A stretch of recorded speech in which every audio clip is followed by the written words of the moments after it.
उमर भाई का हाथ पकड़े यहाँ क्या कर रही हैं? दरिया, ये सही वक्त नहीं है। क्या आपकी सुलह हो गई है? वो कहता है हमें डैफ्नी के लिए एक साथ होना चाहिए। करताल का क्या होगा जिससे आपने छुपकर शादी कर ली? आपा दरिया प्लीज मुझे मजबूर मत करोगे। हाँ सही कह रही हैं, हम पहले ही कई उलझनों का शिकार हुए हैं।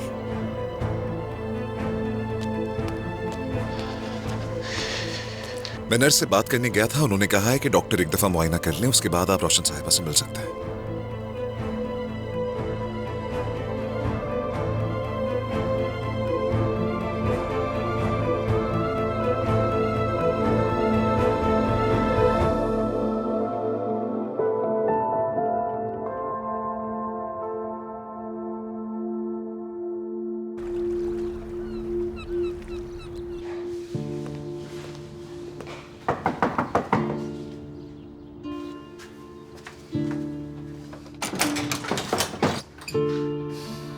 अब क्यों आई हुई? क्या उरूज घर पर है? नहीं है। वो मेरे फोन का जवाब नहीं दे रही। आज कीमोथेरेपी थी उसकी, लेकिन वो नहीं आई। हाँ बिल्कुल, तुमने उसका दिल तोड़ा, खेल खेला उसके साथ। और वो सरदार नामी लड़का, उसे तो मैं देखना भी नहीं चाहती। कम से कम तुम ही इखलाक का मुजाहरा कर लेती, उसके सामने उसकी डॉक्टर बनके तो नहीं आती। एक तरफ तो तुमने मेरी बच्ची का इलाज किया और दूसरी तरफ उसके दिल में खंजर घोंप दिया। मुझे उरूज से कोई मसला नहीं है। मैंने उसकी रिकवरी में बहुत कोशिश की है और आगे भी करूंगी। अगर तुम्हें वाकई उसकी फिक्र है तो उससे दूर रहो। तुमने पहले ही मेरी बच्ची को बहुत दुखी कर दिया है। अब जबकि तुमने खुशखबरी दे दी है कि वो बेहतर हो रही है, तो हम कोई और डॉक्टर ढूंढ लेंगे और उसका इलाज जारी रखेंगे। अब जाओ यहाँ से।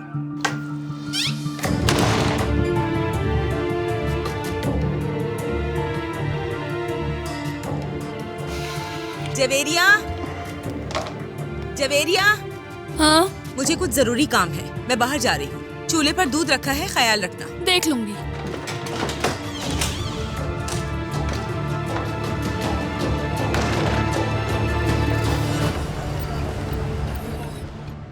मैं कुछ देर पहले रोशन से मिलने गई थी। वो ऐसे लेटी थी जैसे उसमें जान ही ना हो। बहुत अफसोस हुआ देखकर। क्या कह सकते हैं सिवाय इसके कि अल्लाह शिफा दे। सादिक साहब, आपका तो उनके साथ रिश्ता है। दरिया उस घर की बहू है। यानी मेरे ख्याल में आपको हॉस्पिटल जरूर जाना चाहिए। उमर से इन दिनों में बहुत नाराज हूँ, इसीलिए उसका चेहरा तक नहीं देखना चाहता। नहीं नहीं, ये मानती हूँ मैं कि आपका गुस्सा जायज है। मतलब अगर देखा जाए तो आपकी वजूहात भी वाजिब है, लेकिन आपके कभी उनसे अच्छे ताल्लुकात भी तो रहे होंगे। यानी कल तक तो आप खुद डैफ्नी को उनसे मिलवाने ले जाते थे। ये सारे मसले तो उमर के आने के बाद शुरू हुए हैं। आपने ऐसा ही बताया था ना मुझे। अगर सच कहूँ तो उज़ैर साहब इस वक्त बहुत परेशान हैं। सादिक साहब क्या ऐसे वक्त पर भी अब अपनी नाराजगी पर कायम रहेंगे?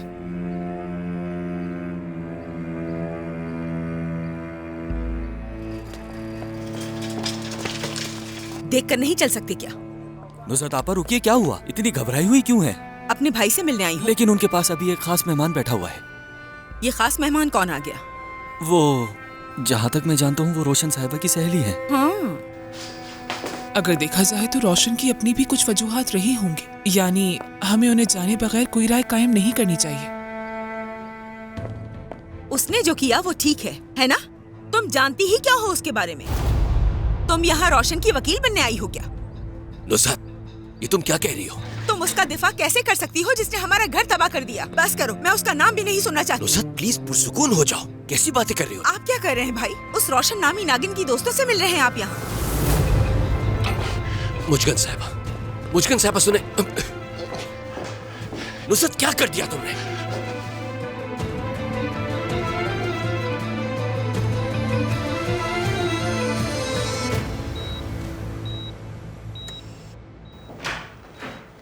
आप में से कोई एक जाकर देख ले इन्हें।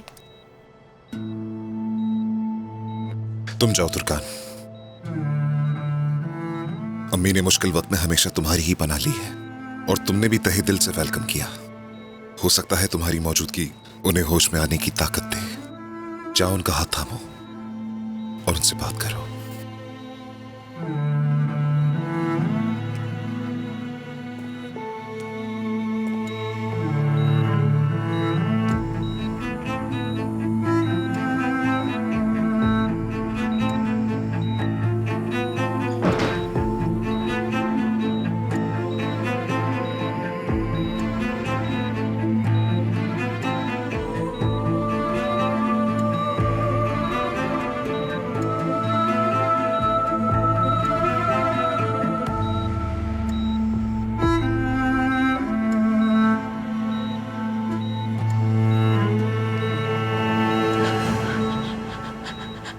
मुझे बहुत अफसोस है। मैंने कभी नहीं चाहा था कि आपको कोई तकलीफ पहुंचे। मुझे बेहद बेहद अफसोस है।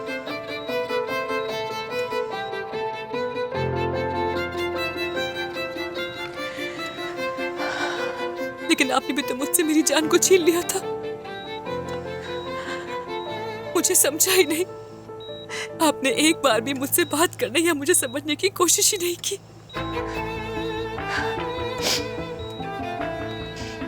मैंने आप पर भरोसा किया था, यकीन किया था, लेकिन आपकी मोहब्बत और आपका गुस्सा हमेशा ही मुझे नुकसान पहुंचाता आया है। और इसी दुख के साथ मैं खुद को खो बैठी हूँ।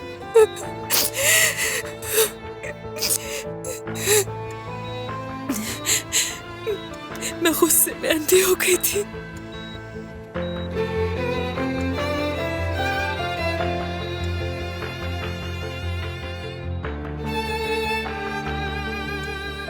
अगर आपको कुछ भी हो गया तो मैं खुद को कभी माफ नहीं कर पाऊंगी।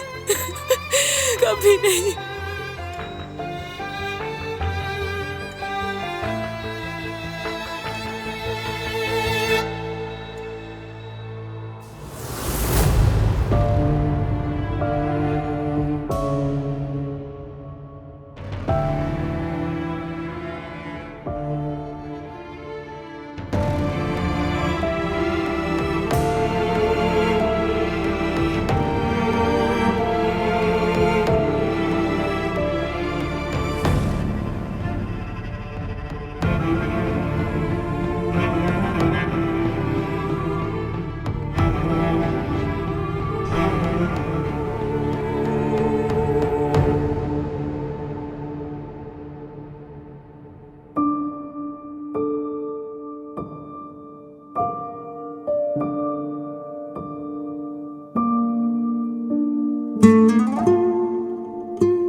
अरे वाह, क्या ये वही है तो बहुत हैंडसम। दरिया, रुको 1 मिनट, मैसेज आया है।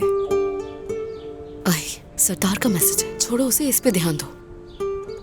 तुम्हारा पसंदीदा दरख्त कौन सा है? तुम्हारे इंतजार में जो दरख्त बन जाऊंगा, कम से कम तुम्हारी पसंद का तो। ये क्या कह रहा है? वैसे ये लड़का बहुत ही फनी है। दरिया, इस वक्त मेरा बिल्कुल मूड नहीं है मिलने का, मैं जा रही हूँ। उरूज इधर आओ, चलो। हम उधर दरिया, दरिया रुको। हेलो। हेलो, मैं उरूज की असिस्टेंट हूँ। हेलो, कैसी हो? मैंने आपका पैगाम इनको दे दिया था और इनको लेकर आ गई। बहुत शुक्रिया। तो फिर मुझे इजाजत दीजिए। दरिया,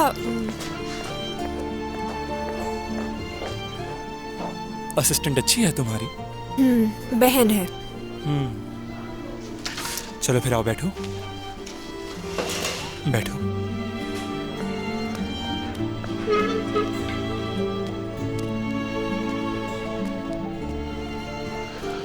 इकलौती औलाद होना हमेशा से एक मसला है। बहन भाई होना अच्छी बात है। वो तुम्हें जबरदस्ती वहां ले जाते हैं जहां तुम्हें होना चाहिए। तुम खुशकिस्मत हो। ये तो ठीक कहा। कॉफी ऑर्डर कर लें फिर? तुमसे पूछने की जरूरत नहीं, क्योंकि यकीनन तुम ब्लैक कॉफी ही पियोगी। हाँ, बगैर शुगर के। सफा नंबर 223। हमने अपनी ब्लैक कॉफी ली और बेड पे जाके बैठ गए, तीनों बहनें। Excuse me please.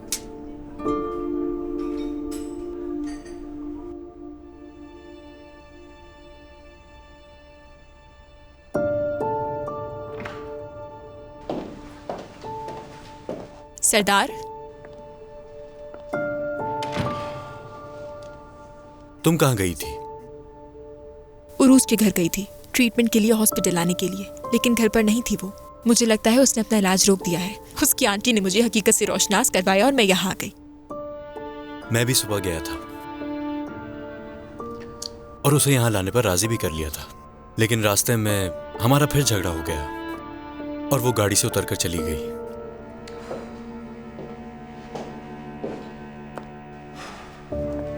सरदार, अगर उरूज ने अपना इलाज रुकवा दिया तो मैं अपने आप को कभी माफ नहीं कर सकूंगी। वो बहुत नाराज है, बहुत गुस्से में थी, समझ नहीं आ रहा था कि क्या करूं। उरूज ने अपनी तरफ से छुपाने की बहुत कोशिश की थी, लेकिन सादिक अंकल सब जानते हैं। उन्होंने उरूज से मिलने के लिए बिल्कुल मना कर दिया।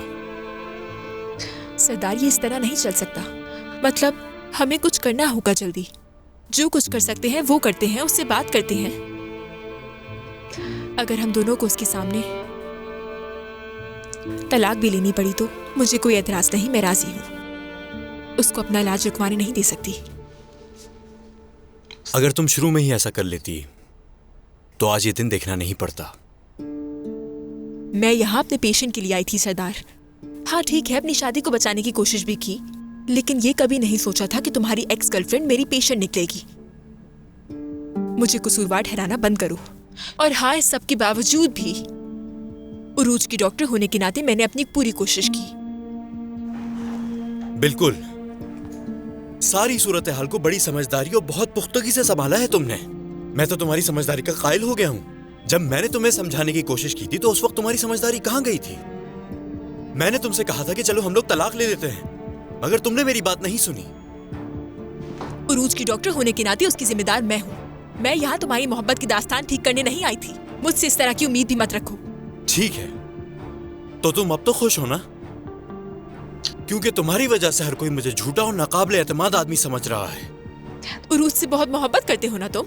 वो तुम्हें माफ कर देगी, फिक्र मत करो तुम। देखो, मसला सिर्फ ये नहीं है, और ना ही ये इतना आसान है। बचपन से ही मेरी परवरिश सादिक अंकल और नुज़रत आंटी ने की। शर्मिंदा हूं मैं कि उनको दोबारा अपना चेहरा कैसे दिखाऊंगा।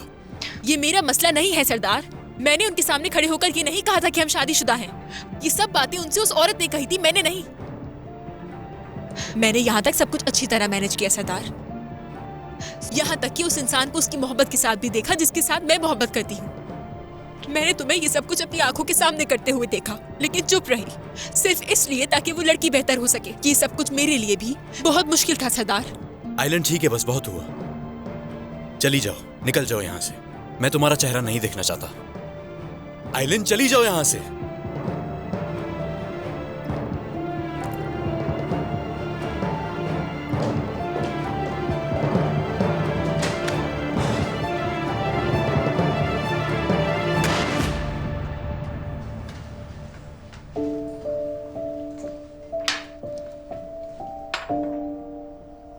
तुम्हारी किताब खत्म कर ली है।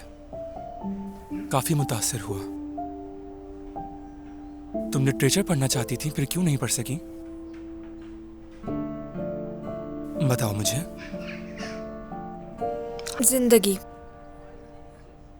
उसने मौका ही नहीं दिया। हमेशा सरप्राइज करती है और सारे प्लान्स खराब कर देती है। ऐसा ही है ना?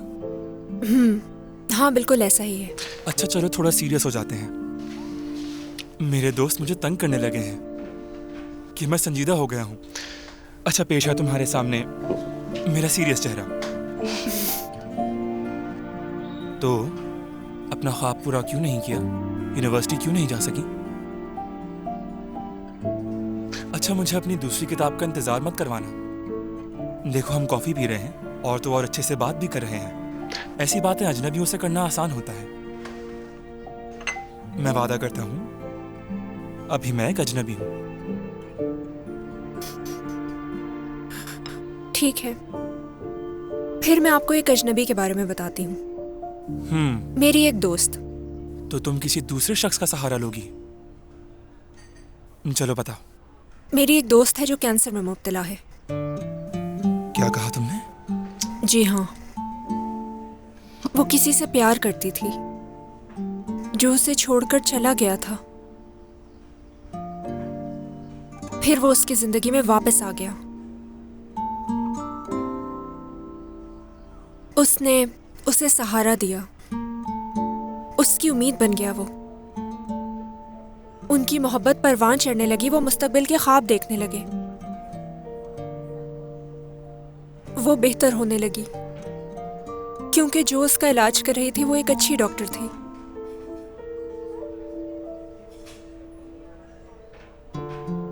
उस डॉक्टर ने मेरी दोस्त को ठीक करने की पूरी कोशिश की, और वो ठीक होना भी चाहती थी। उसे अपनी जिंदगी पर रश्क आने लगा था।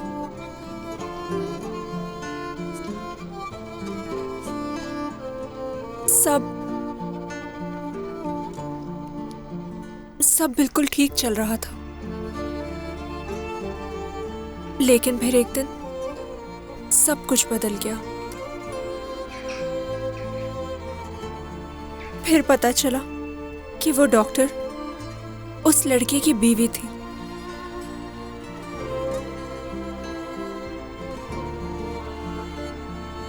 अफसोस है मुझे।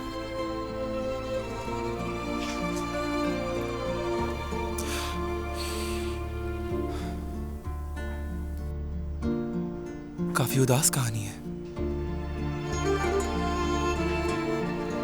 तो वो क्या करने का सोच रही है? तुम्हारी सहेली का अब क्या होगा? कुछ नहीं होगा। और उसका इलाज? तुमने कहा था अच्छा चल रहा था। वो इतनी टूट चुकी है, इतनी परेशान हो चुकी है कि उसे ये समझ ही नहीं आ रहा है कि उसे क्या करना चाहिए और क्या नहीं। जाके अपनी दोस्त से कहो कि वो अपना गुस्सा एक तरफ रख दे, अपनी सेहत पे तवज्जो दे।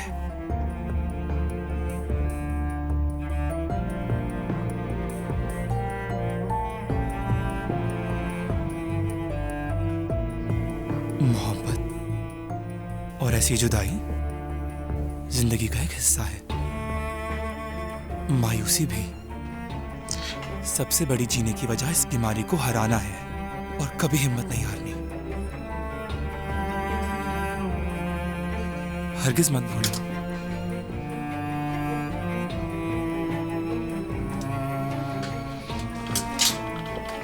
मेरा भी एक दोस्त था जिसने कुछ वक्त के लिए जिंदगी से हार मान ली थी। वो एक मेडिकल स्कूल में था। क्लासिक म्यूजिक बेहद पसंद था उसे, सीखता भी था।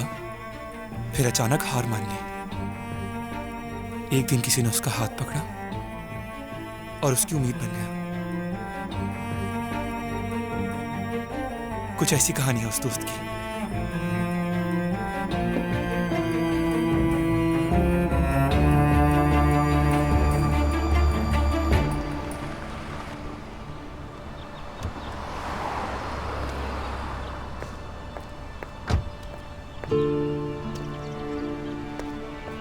अगर तुम आ रही थी तो फिर मुझे बता देती, मैं नहीं आता यहाँ पर।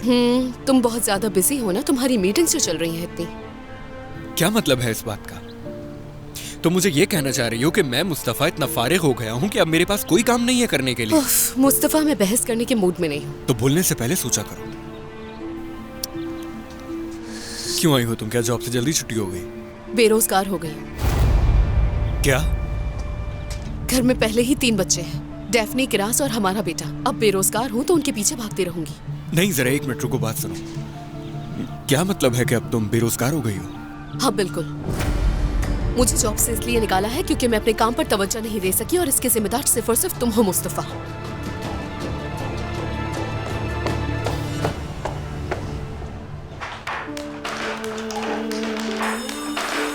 चलिए बच्चों, सब लोग अपना बैग पैक कर लें, छुट्टी का टाइम हो चुका है।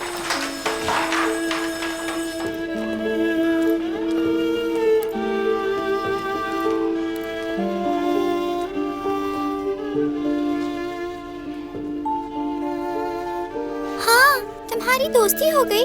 हाँ, क्योंकि हम दोनों बहनें हैं। क्या तुर्कान आंटी आपकी अम्मी है?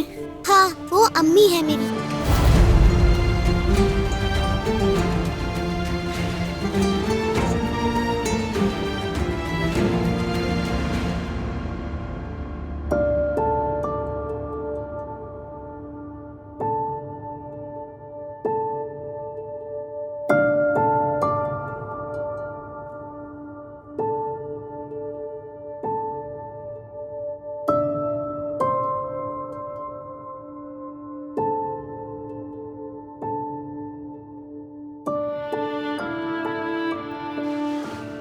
डॉक्टर साहब, आपने कहा था कि हम दोपहर में उनकी मजमूई हालत के बारे में बात करेंगे। जी हाँ, मैं यहाँ आपको यही बताने आया था।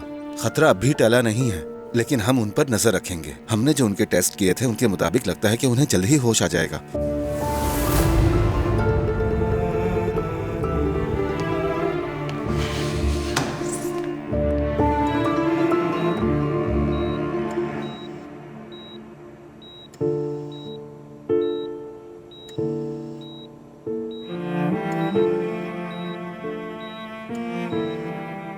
अम्मी, जिसने आपको इस हाल में पहुंचाया, मैं उसे ढूंढ लूंगा।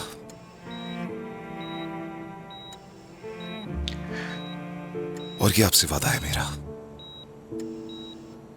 जब आप होश में आएंगी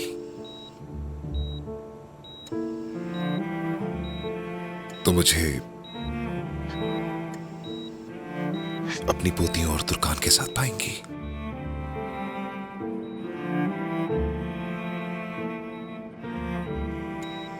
खुशगवार दिन हमारे मुंतजिर हैं, जल्दी से उठ जाए। देखे ना,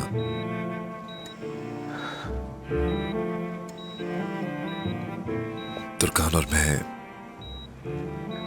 दोबारा से नई जिंदगी की शुरुआत कर रहे हैं। जैसा आपने मुझसे कहा था, मैं वही करने की कोशिश कर रहा हूं। मगर हमारी तमाम खुशियां आपके बगैर अधूरी हैं, तो ऐसा मत करिए। उठ जाए इस गहरी नींद से।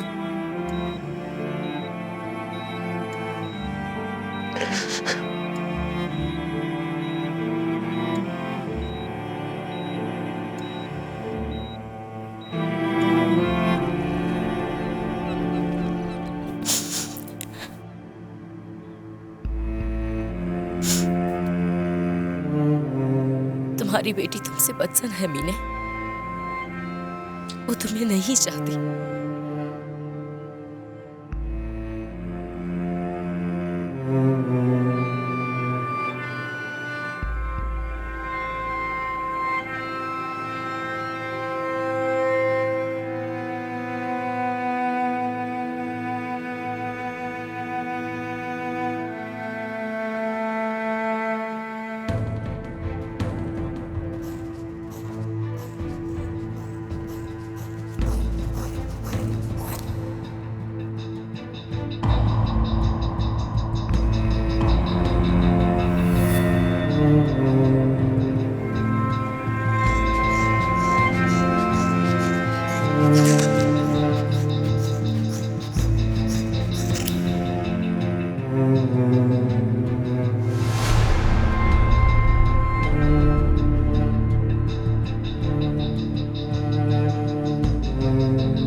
हेलो सादिक साहब, कैसे हैं आप? मैं ठीक हूँ दुर्मश साहब, आप कैसे? ठीक हूँ। और बच्चे वगैरह कैसे हैं? वो भी ठीक हैं, शुक्र है अल्लाह का।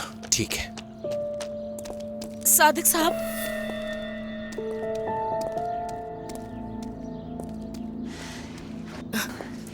किरास और डेफनी आज वो एक दूसरे के हाथ पकड़े हुए थे। किरास ने डेफनी को अपनी बहन कहा और वो दोनों बहुत खुश थे। वो दोनों वाकई में बहनें हैं, इसमें हैरत की क्या बात है? क्या तुर्कान अब उनके साथ रह रही है? इस बात का क्या मतलब हुआ? मतलब उमर के घर में?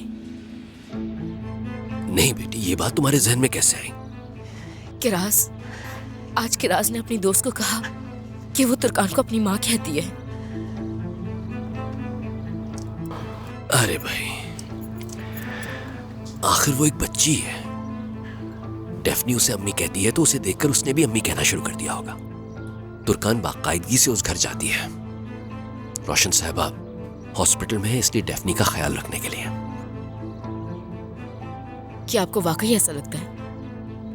मुझे ऐसा लगता है कि शायद किरास अपनी पूरी जिंदगी मुझसे डरती रहेगी और मुझे कभी अपनी माँ तस्लीम नहीं करेगी। अब तुर्कान ने उसका ख्याल रखना शुरू कर दिया ना। बेटी, तुर्कान को अपनी बेटी की फिक्र है, अपने आप को बिला वजह परेशान मत करो। तुम सिर्फ अपने आप पर ध्यान दो। अगर तुम ठीक हो गए तो मामलात आहिस्ता आहिस्ता सुलझते चले जाएंगे और तुम भी अपनी बेटी से मिल सकोगे।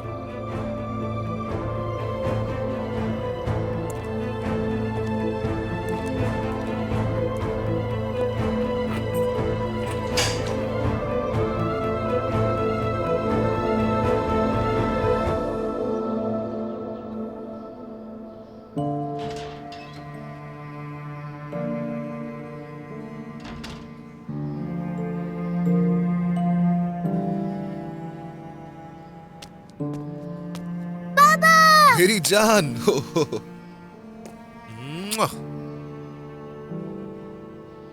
डेफनी, तुम भी आ जाओ बेटा।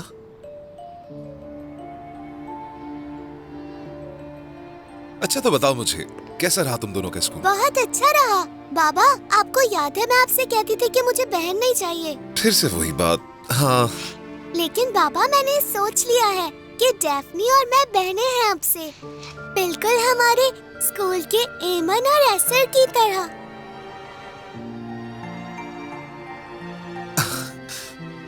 ये तो बहुत अच्छी खबर है, सुनकर बहुत खुशी हुई मेरी जान। डेफनी, मुझे लगता है तुम भी ऐसा ही सोचती हो ना बेटा? आयला आंटी, मुझे नींद आ रही है। अच्छा, एक काम करते हैं हम, आज रात सोने से पहले मैं तुम्हें कहानी सुनाता हूँ, कैसा रहेगा? मुझे भी सुननी है बाबा। लेकिन बेटा, मैं तो आपको हर रात कहानी सुनाता हूँ, आज डेफनी की बारी है, ठीक है? ठीक है, फिर दरिया आंटी हमें कहानी सुनाएंगी आज। लेकिन एफे को तो थोड़ी डरावनी कहानियाँ पसंद है। कोई बात नहीं। उमर साहब, शायद इरफान है। मैं आज जरा जल्दी जाऊंगी, मुझे पुलिस स्टेशन बुलाया है रोशन साहिबा के सिलसिले में। अच्छा ठीक है आयला, तुम जाओ पुलिस स्टेशन और उन्हें हर चीज तफसील से बता देना, ठीक है? ठीक है।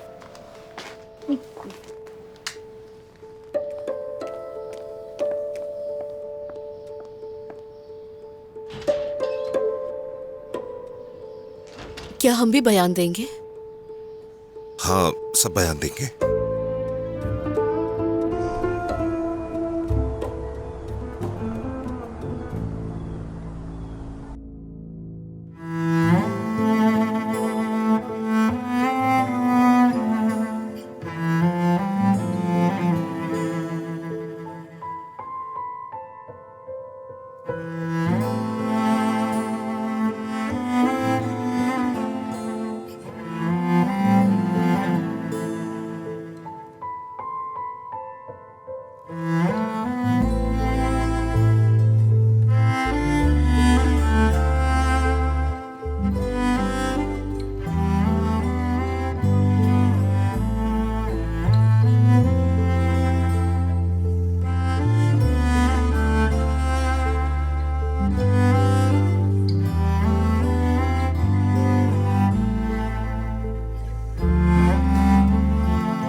मैं ये भूल गया था, ले लिया, अब जा रहा हूं।